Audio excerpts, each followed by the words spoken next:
नमस्कार. आज आपण एका अशा भन्नाट संधीबद्दल बोलणार आहोत जी महाराष्ट्रातील पारंपरिक शेतीला थेट एका आधुनिक उद्योगात बदलण्याची ताकद ठेवते. ही आहे मुख्यमंत्री ग्रामीण पशुधन उद्योजकता योजना. पशुपालनातून एक मोठा आणि शाश्वत व्यवसाय कसा उभा करायचा याची सविस्तर माहिती आज आपण घेणार आहोत. तर हे सगळं नीट समजून घेण्यासाठी आपण हे 5 टप्पे पाहणार आहोत. योजनेचा मूळ दृष्टिकोन, 5 प्रमुख व्यवसाय मॉडेल्स, अनुदानाचं गणित कसं असतं, कोण यासाठी पात्र आहे आणि शेवटी अर्ज करण्याची अचूक प्रक्रिया. हे सगळं आपण एकामागोमागे कव्हर करूया. चला तर मग सुरुवात करूया पहिल्या भागापासून, म्हणजेच या योजनेचा मुख्य दृष्टिकोन आणि तिची इकोसिस्टीम. हे एखादं साधंसुधं सरकारी वाटप नाहीये बरं का. आता हे बघा, शासनाने इथे एक अतिशय हुशार खेळी केलीये. आधीच्या विखुरलेल्या 14 वेगवेगळ्या योजनांना एकत्र करून ही एकच अम्ब्रेला योजना तयार केलीये. म्हणजे इकडे तिकडे धावपळ करण्याऐवजी एका छताखाली सगळ्या सुविधा देण्याचा हा प्रयत्न आहे, जेणेकरून शेतकरी खऱ्या अर्थाने उद्योजक बनेल. आणि याचा बेस काय आहे माहितीये? पशुसंवर्धनाची पंचसूत्री. शासन इथे फक्त जनावरे देऊन थांबत नाही, तर 100% सपोर्ट देतो. म्हणजे उच्च दर्जाचं कृत्रिम रेतन, फिरते पशुचिकित्सालय, मोफत लसीकरण, उत्तम चारा आणि अगदी आधुनिक शेड बांधण्यापर्यंत सगळी मदत यात मिळते. थोडक्यात सांगायचं तर हे कम्प्लीट पॅकेज आहे. आता वळूया दुसऱ्या आणि सगळ्यात महत्वाच्या भागाकडे. ती 5 प्रमुख व्यवसाय मॉडेल्स कोणती आहेत ते पाहूया. इथे क्षमतेनुसार आणि आवडीनुसार अनेक उत्तम पर्याय उपलब्ध आहेत. इथे ऑप्शन्सची काहीच कमी नाहीये. 5 गाई म्हशी, 50+5 शेळ्या किंवा मेंढ्या, 5,000 पक्ष्यांचं पोल्ट्री युनिट, वराहपालन किंवा अगदी मोठं मुरघास म्हणजे सायलेज युनिट. प्रोजेक्ट 11 लाखांचा असो की 30 लाखांचा, यातली सर्वात भारी गोष्ट कोणती असेल तर ती म्हणजे स्वतःच्या खिशातून फक्त 5% रक्कम भरायची आहे. हो, फक्त 5%. बाकीचं सगळं भांडवल शासनाच्या आणि बँकेच्या माध्यमातून उभं राहतं. पण एक गोष्ट लक्षात ठेवली पाहिजे, शासनाचे गुणवत्तेबाबतचे नियम इथे एकदम कडक आहेत. जर दुधाचा व्यवसाय निवडला तर गायी HF किंवा जर्सी सारख्याच हव्यात, ज्या दिवसाला किमान 10 ते 14 लिटर दूध देतील. आणि शेळीपालनासाठी जनावरांचं वय 1 ते 3 वर्षांच्या दरम्यान असणं सक्तीचं आहे.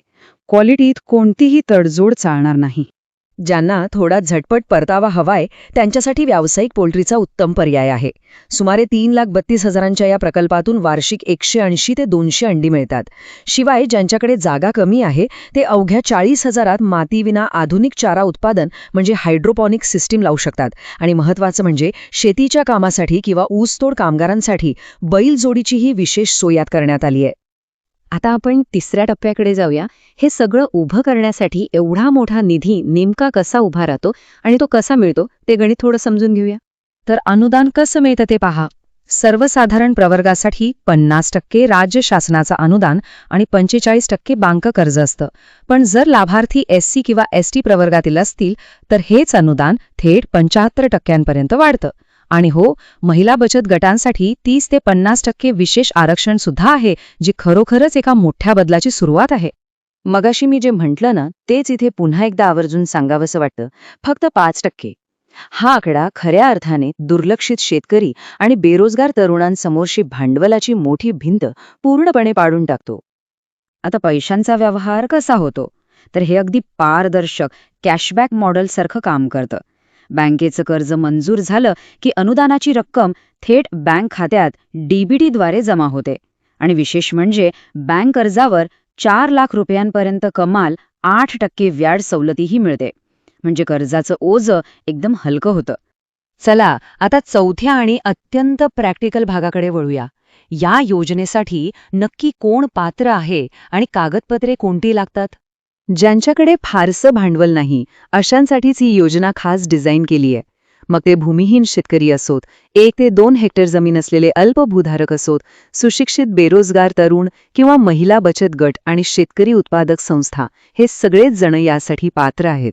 पण यासाठी 3 मुख्य गोष्टींची तयारी असणं अत्यंत गरजेचं आहे. पहिली गोष्ट म्हणजे जागा. उदाहरणादाखल दुग्ध व्यवसायासाठी किमान 1 एकर स्वतःची किंवा भाडेकरावरची जमीन हवी. दुसरी गोष्ट म्हणजे कौशल्य. शासकीय प्रशिक्षण प्रमाणपत्र किंवा 3 वर्षांचा अनुभव असायला हवा.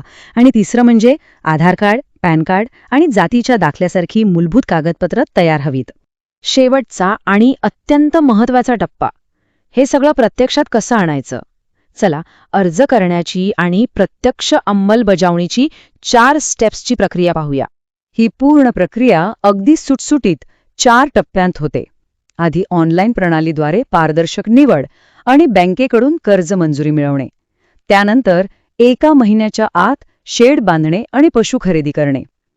तिसरा टप्पा म्हणजे जनावरांचं डिजिटल टॅगिंग आणि 3 वर्षांचा इन्शुरन्स काढणे. आणि शेवटी अनुदानाची रक्कम थेट बँक खात्यात जमा होणे. पण इथे एक मोठा अलर्ट आहे बरं का. शासनाचं या संपूर्ण प्रक्रियेवर अगदी बारीक लक्ष असतं. जनावरांची खरेदी ही सरकारी समितीसमोरच करावी लागते.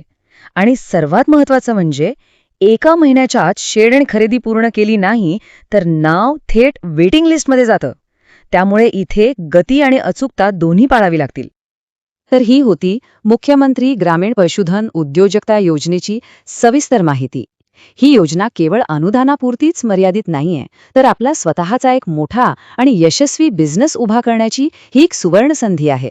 भविष्यात कोणता नवा व्यवसाय सुरू करायचा आहे याचा विचार करण्याची हीच योग्य वेळ आहे. अधिक माहितीसाठी इथे दिलेला QR कोड स्कॅन करू शकता किंवा दिलेल्या नंबरवर कॉल करू शकता. आजच्या या विश्लेषणात सहभागी झाल्याबद्दल खूप खूप धन्यवाद.